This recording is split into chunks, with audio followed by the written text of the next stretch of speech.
district shall provide cost estimates as to determine the amount of down payment required, and the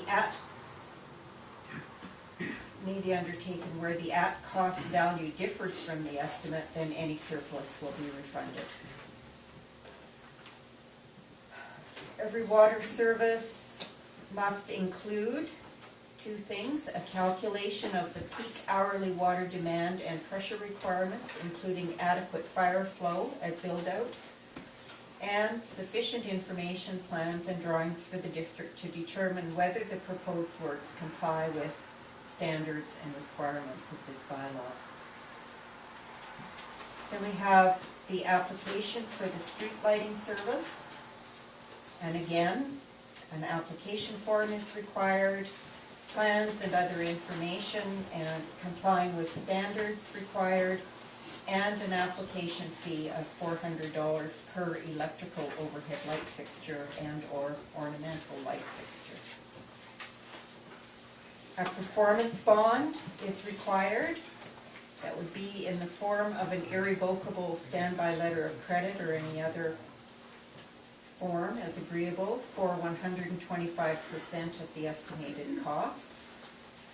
A maintenance bond in the amount of 10% of the estimated costs, or a minimum of $5,000 is required upon substantial completion of work. And an engineering inspection fee is payable at 3% of the construction cost, or a minimum of $500. Works completed by district staff and the estimated construction cost valued under $10,000 will not require bonding or payment of an engineering fee. Then there are a whole bunch of general kind of provisions, including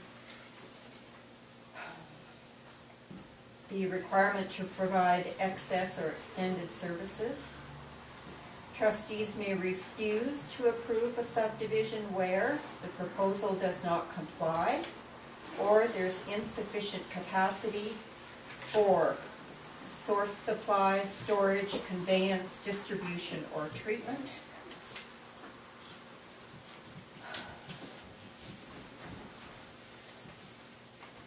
The demand that would be placed on the district system will be calculated having reference to peak hourly water demand and pressure requirements, including adequate fire flow at build-out. Applications may be approved where the applicant has developed an acceptable proposal for increasing the water system's capacity. Such proposals are at the expense of the applicant. There's a precondition that may be imposed where the applicant will be required to enter into an agreement with the district for the installation and connection of a system at no cost to the district, installation of streetlights at no cost to the district, ownership transferred to the district, and any and all costs for improvements to the district's water system deemed necessary to meet the requirements of the subdivision. Servicing requirements.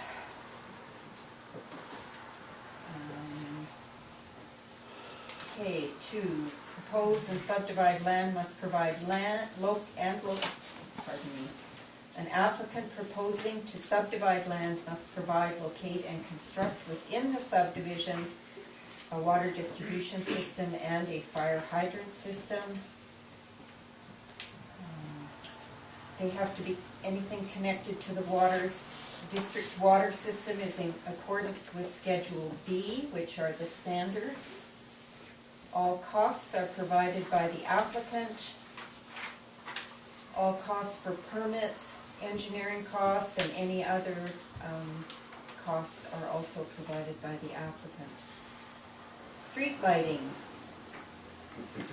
When proposing street lighting for a subdivision, they must be utility pole mounted and ornamental street lights where feasible. on every second utility pole at street corners within 6 meters of fire hydrants. All costs are borne by the applicant. Servicing requirements, all costs associated with providing the works and services shall be borne by the applicant and include the costs of all permits, inspections, agreements, engineering, and right-of-way.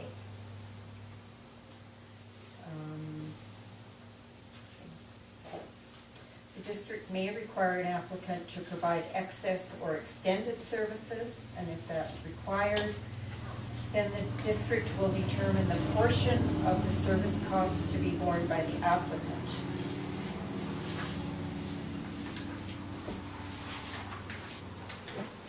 All works required to be installed must be installed along the full frontage of the land. Lands that are incapable of further subdivision. I better read this, I'll get confused. For the purposes of this section, lands are not incapable of further subdivision or development by reason only that an amendment to an enactment of the regional district is necessary. And we talk about servicing requirements in bylaw 226. Statutory right-of-way, an applicant must transfer the works to the district and provide a statutory right-of-way. An applicant who transfers works to the district must remedy all defects for a 1-year period, and upon completion of the works are required to provide the district with project drawings as constructed and signed by a professional engineer. Copies of permits, connection, capital expenditure, and other related charges. No person may connect any parcel of land without paying all applicable charges. Then we have a section about severability, which is about if something goes wrong with one part, then it doesn't affect the whole bylaw. Schedules, we have Schedule A, which is the application for waterworks. We have Schedule B, which talks about the service design, specifications, and standard drawings, and refers to the MMCD guidelines and the MMCD specifications and standards, Union Bay's engineering specifications and standards, and the Fire Underwriters Survey guidelines. All fire hydrants are to be manufactured and supplied by Terminal City Ironworks of Langley. Schedule C, Draft Works and Services Agreement. The applicant will negotiate and subsequently formally enter into a work and service agreement with the district amenable to both parties in support of an application. Lists all of the previous bylaws which are being repealed by this bylaw, and cross-references a number of other bylaws and regulations. We have the application for subdivision in your package. And you have the subdivision application process confirmation checklist that will track as things are done. And finally, you have the notice at the back that the applicant and UBID would sign regarding the freedom of information and protection of privacy requirements. Okay. Can I have a motion to reconsider and finally pass bylaw number 264? Alan, seconder. I'll make that second. Okay, Bruce? Okay, now we get to talk about it. So, are there any questions? I think we went through all the questions over the last, how long have we been working on this? 2 years. 2 years, yeah. Yeah. So we've gone through a fine-tooth comb, so Yeah. I pretty much understand it. Okay. Any other comments or questions from anybody? Okay, all in favor? Carried.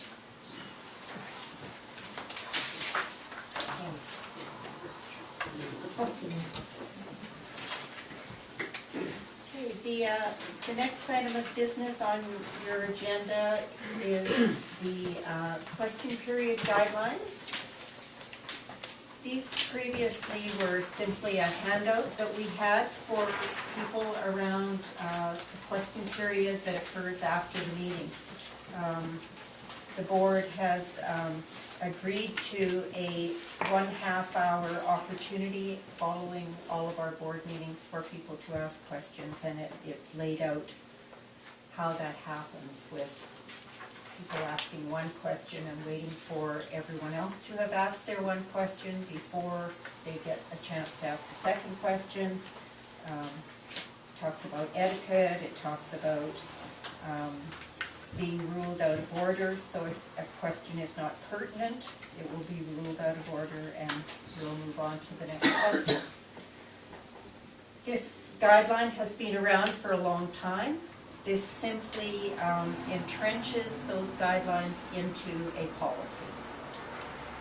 So, I have a motion to accept policy number 1B12, question period guidelines. I'll make that motion.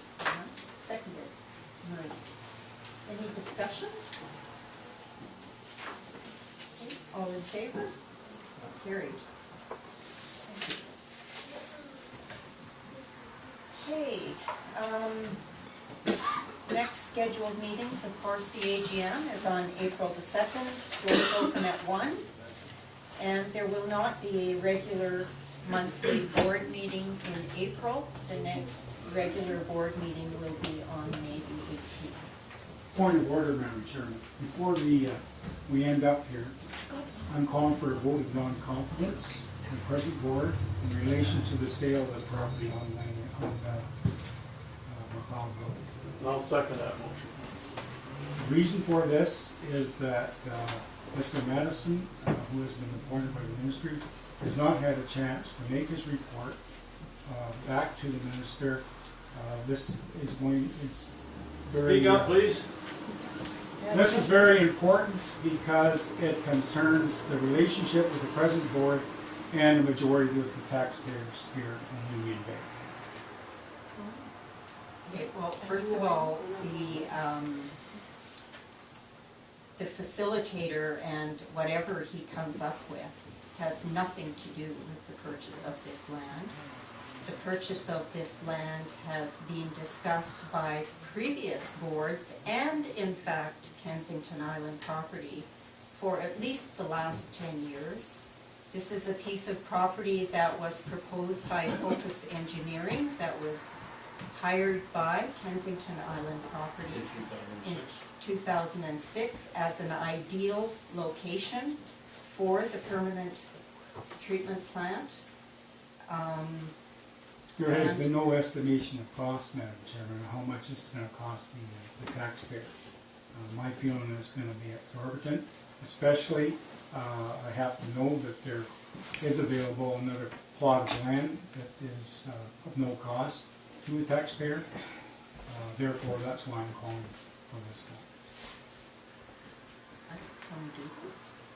I've never heard of Robert's being able rules, to do ma'am. this. In Robert's Okay, rules. can you quote the section? Do you know the No, I section? don't know the section. You can accept Quote it. it if you're gonna. You can accept my application for a vote, or you could deny it outright.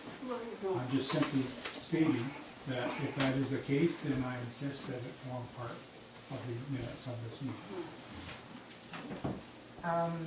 Can I ask the board to make a It's your rule, motion? Madam Chairman. Can I ask the board to make a motion for the board to adjourn for a moment and discuss what Robert's Rules of Order say and how we need to proceed with this? Seconder, Annie, okay, all in favor? Okay, the meeting is adjourned.